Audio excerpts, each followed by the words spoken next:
In addition to the Dragon Ball anime and manga, a few supplementary stories were written that expanded on 3 characters in the series. These side stories go in depth into their thoughts and motivations. They further expand on Akira Toriyama's work in a way that he would not have done himself. This side story has been written by the anime scenario supervisor Aya Matsui and has been illustrated by chief animator, animation director, and anime character designer Minoru Maeda.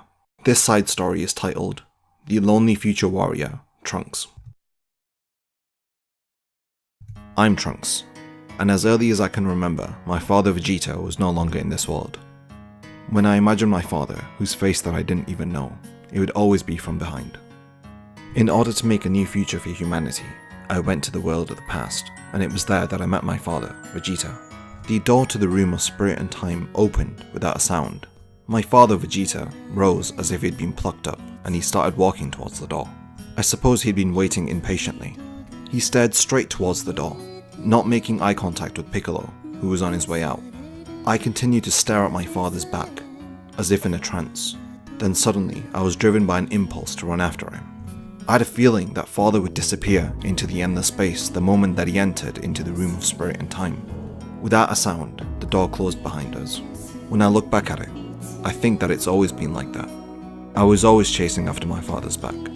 It's been like that from when I was very little. From my earliest memories, my father had not been alive. Piccolo, Krillin, and the others were also defeated in the battle against 17 and 18, the artificial humans that Dr. Gero had made. I did not know how my father looked like. We didn't have a single picture of my father in my house. I wasn't sure if there were any originally, or if they were burnt when 17 and 18 attacked Capsule Corp. I thought about asking my mother many times about father, but it just didn't feel manly to do so I never asked. Death had become a common thing here in the future. I got pretty used to it when I was very young. Everyone around me locked up their sorrows deep within their hearts, and they chose their words very carefully. They did not have the composure to speak out their sorrows. One day, my mother took me to Gohan's house.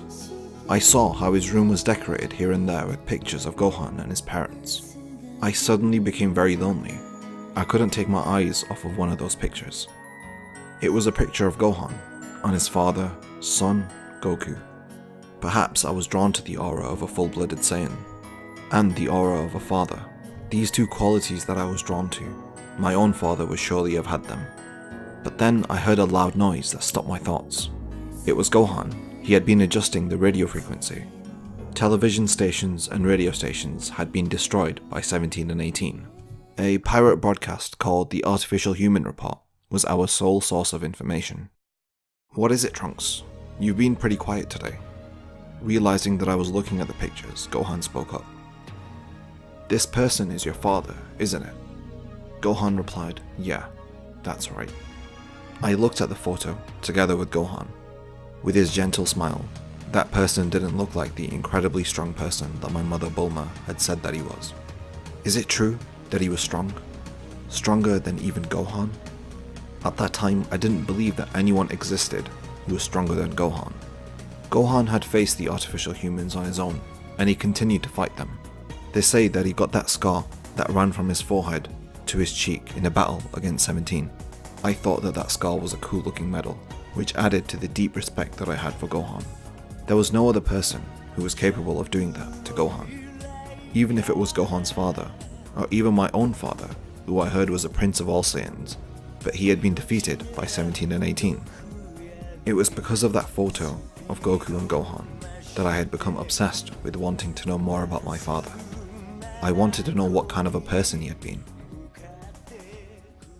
Later that night, after feeling troubled, I slipped out of my bed and went to my mother's lab. She had not noticed that I had entered. My mother Bulma had all of her attention wrapped up in working on a time machine prototype. Once the time machine was completed, she had intended for me to go back to the past and give Gohan's father medicine that would cure his heart disease. If Goku just hadn't died from his heart disease at that time, then I don't think the world would have ended up like this. That's what my mother had told me when she began researching the time machine. But my mother hadn't realized. What I wanted to learn about wasn't Gohan's father, but it was my own. I unexpectedly spoke up while standing beside her. I asked her what kind of a person was father. It looked like she was a little surprised, but her eyes immediately sparkled and she started smiling. With 17 and 18 continuing to destroy and slaughter every day, it had been a very long time since I had seen that smile. Your dead father? Yeah, he was strong and stern, and lonely, and he also did a lot of bad things. There's no doubt that he's in hell right now. But he also had good things about him. He was very proud, and not the kind of person to show his gentleness, but I could tell that he had that side to him. At that time, I didn't really understand things like pride or loneliness, but I could at least tell that my mother had loved my father. I quickly asked my mother, am I like him? Now that you mention it, are you like your father? Let's see. She had her gaze fixed on me. It made me feel awkward. She replied, yes, you really do resemble him, particularly your ambience and that mean look in your eyes. It's just like him. But don't you worry, you're a lot more handsome than he was. I hadn't really been concerned about that, but, well, it's alright, because I got to know just a little bit about my father Vegeta. While thinking about what she had said, I continued to watch my mother, for a little while longer as she continued to work. Her long hair was casually tied into a dark green knot. It was always a mystery to me, where in that slender body she had the kind of power to just keep pushing forward. There was this one time when I had seen Mother throw a large man flying, all by herself. He was a very wealthy man, and he had his body wrapped in a so-called artificial human defense suit. He had wanted to fund the research that my mother was doing with the time machine. As they were talking, my mother's eyes flashed with anger, as she realized that the man's motivation was simply to save himself. But the man didn't notice. He was too busy looking at my mother indecently. He said to her, how about it, Bulma?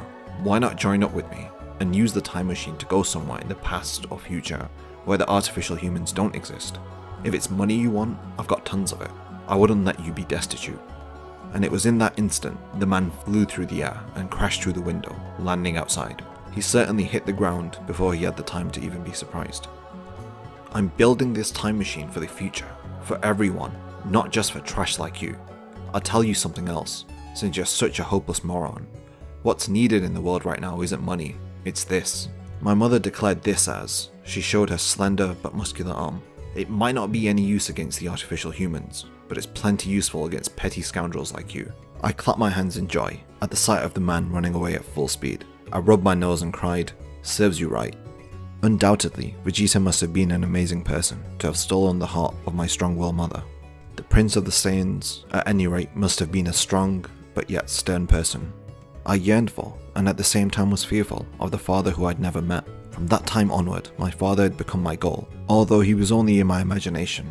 The image of my father that appeared when I closed my eyes was of his back facing towards me. Each time, he would always be standing straight up, and never looking back. I always imagined him wishing to become stronger. I saw him advancing forward and forward. Several years had passed. I wanted to defeat the artificial humans, no matter what.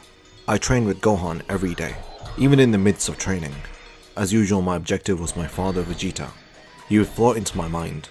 Once I managed to catch up with my father, and I get to see his face, then surely I would be able to defeat 17 and 18. Somewhere in my heart, I really believed in this baseless idea. One day, when I was thinking about this, I gently confessed it to Gohan.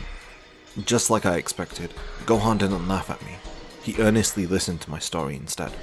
I quietly muttered, while looking down from the mountain, at the half-ruined city far below.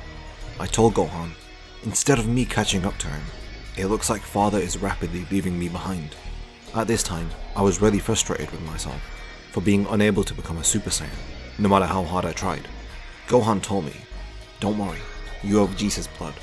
You'll soon be able to become a Super Saiyan, I'm sure of it. Gohan's smiling face really encouraged me. Trunks, I really do understand how you feel. I made this gi, thinking if I could ever become as strong as my own father. That gi was an old design, but it really did suit Gohan very well. Son Goku, right? Mother tells me that it always surprises her how much you wear that gi. You look just like Goku. Gohan shrugged off the compliment by saying, but I guess there's just no way I would be just like him in power. He began laughing, but even while he was laughing, there was something off. There was no laughter visible in his eyes. This made me feel somewhat sad. But then, what happened next, I can never forget. even though I desperately want to. My insides feel as if they are being pressed with a hot iron, and that feeling won't go away. Even now, after so much time has passed, it still aches so much. There was an explosion, and with a thunderous roar, the whole area was enveloped in a terrific flash of light. There was smoke and explosions here and there. It was the artificial humans. They had come again to attack the city. Damn it! I won't let them get away with this any longer. A golden key blazed up from Gohan's body. He had become a Super Saiyan. Trunks, you stay right here. I couldn't help but answer back to him. No, if you're going, so am I. I cried desperately for him to not go alone, but Gohan answered me with a karate chop that he brought down upon my neck. I had fallen, and as I was losing consciousness, I think that I heard Gohan say, "Trunks, you are the last hope." By the time I regained consciousness, everything was over. The moment that I saw Gohan's corpse lying there, stretched out in a pool of blood, screams, anger and frustration and tears all swelled up in my body like a surging wave. In that moment, fire ran up my body. My muscles trembled and my blood vessels burned. It felt like my blood vessels had exploded all at once. I became a Super Saiyan for the very first time. From then on, I began training all on my own. I had the image of my father and Gohan's voice saying, "You are the last hope," deep in my mind. On the pirate broadcasts, it seemed like every day reports were coming in of the artificial humans destroying the city. However, I restrained myself. I didn't do anything pointless. I needed to avenge Gohan, Vegeta, and all of those killed by the artificial humans. I knew that I needed to be above them in power. And if I just fought them without knowing that for sure, I would just die, needlessly. The screams of those being attacked by 17 and 18 echoed in my mind. But I controlled my impatient heart, and I absorbed myself fully in my training. I was only thinking about becoming stronger and stronger. Oddly enough, when I began training on my own, I felt that the distance between myself and the image of my father that floated in my mind shrunk immensely. I took this as proof that I was without a doubt doing something correctly. And as for my mother Bulma, it seemed that she intended to finish the time machine and send me into the past. However, I was secretly intent on defeating 17 and 18 on my own. It took me 3 years to convince myself that it would be alright this way. I was too naive. On the day that mother finished the time machine, I had fought with 17 and 18, and I was severely beaten. It was nothing short of a miracle that I even returned alive. When I regained consciousness in the hospital bed, my mother was glaring at me really angrily. Really? Trying to fight them all alone? When it comes down to it, you're really just like your father. She had shed a few tears. My mother, who was always strong and hardy, who could easily send a man flying. Soon after my injuries healed, I resolved to ride the time machine. My goal was to go 20 years back into the past. My objective was to give Goku his medicine, allowing him to survive. But before I took off, wishing for my journey success, I wrote hope on the time machine. This was the very hope from Gohan's final words, the last hope. "I'm going, mother. I'm counting on you, Trunks." And with her reassuring words, I entered the time machine. Right from the start, things didn't go as planned. This was because I quickly killed Frieza and his father. My plan of meeting Goku alone went amiss. For me, it was just a happy miscalculation, as I was worried if I didn't do anything to change history. While we waited for Goku's spacepod to land, I had trouble with the fact that my gaze kept going over in Vegeta's direction, meeting my father for the first time, and it was just like my mother had said. He was strong, proud, stern, and seemingly lonely. And what surprised me the most was that from behind, he had looked exactly like the father from my imagination. "What are you staring at so intently? If you really are a Saiyan, then I shouldn't be a rare sight to you." Naturally, I was startled when my father Vegeta spoke to me, controlling my throat so that I wouldn't instinctively reply that it's because you're my father. All I did was apologize with a sorry. Nevertheless, it was a strange feeling. My father was alive, my mother was young, Gohan was more of a kid than I was. And what's more, it was the way that my mother and Krillin talked so openly with everyone. It was completely like it was a family. It was all new to me, and before I realized it, I was smiling. It surprised me, because I hadn't smiled since Gohan was killed by the artificial humans 3 years ago. My mother had worried about me, and she tried to tell me jokes to make me laugh. I tried to laugh, but it was no use. People who carry a sadness, like a bullet in their chest, cannot laugh. That's all that I could understand. I thought maybe I'll never laugh again. But at any rate, I was smiling, and the past was incredible. It was a world where friends talked together underneath a blue sky. I didn't want this world to end up like my future. I felt really strongly about this. When I had met Goku for the first time, he was far more reliable and stronger than I had thought. Perhaps this person might just change the future. The light of hope burned in my chest. When I came back again to the past for the second time, various points were different to the past that I had known. The time that Goku came down with his heart disease was different. There was more than just 2 artificial humans. And on top of that, their power was also far above the ones that I had known from my future. I didn't know if the reason that history changed so much was due to me, or could it have been due to Cell, who had come from even more of a distant future than me. Despite all of this, I did what I could to fight alongside everyone. My second meeting with my father was the worst, when my mother Bulma and my baby self were going to be killed by Dr. Gero. Father did nothing to save them, even though he was nearby. If I hadn't saved them, they certainly would have died. It drove me up the wall. I demanded of my father why he hadn't saved his wife and child. How worthless. I'm not interested in those things, Vegeta answered with a cold smile.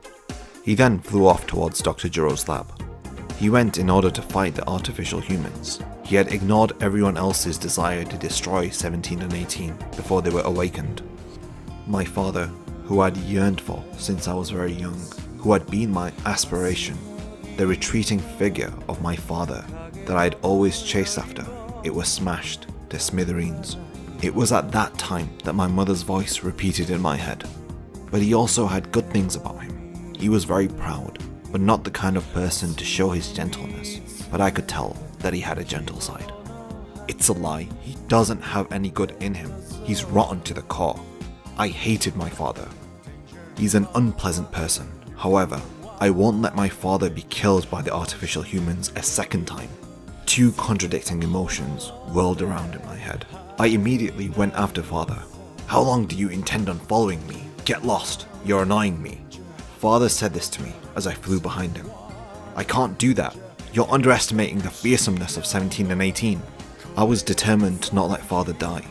I had already tasted the loneliness of losing my father just once, and that was enough.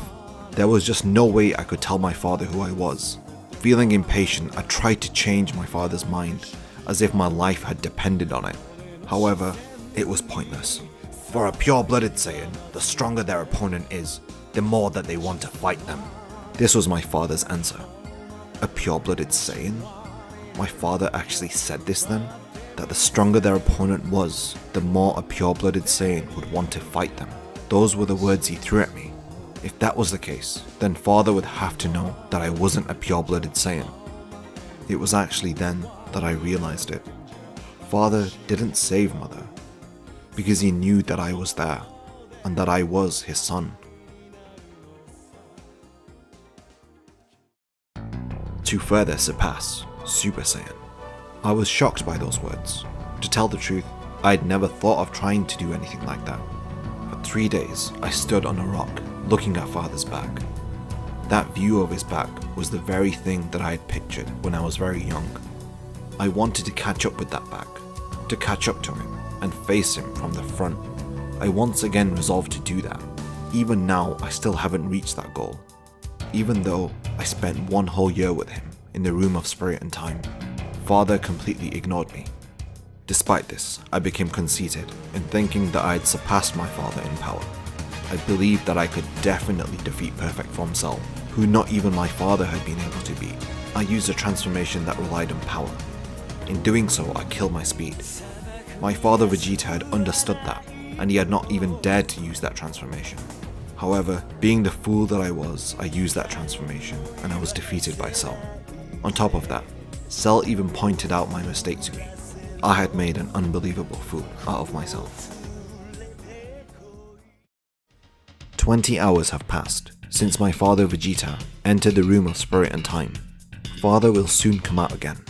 Being my father, he will probably be brimming with confidence that he can defeat Cell, even though I am already one step ahead of him.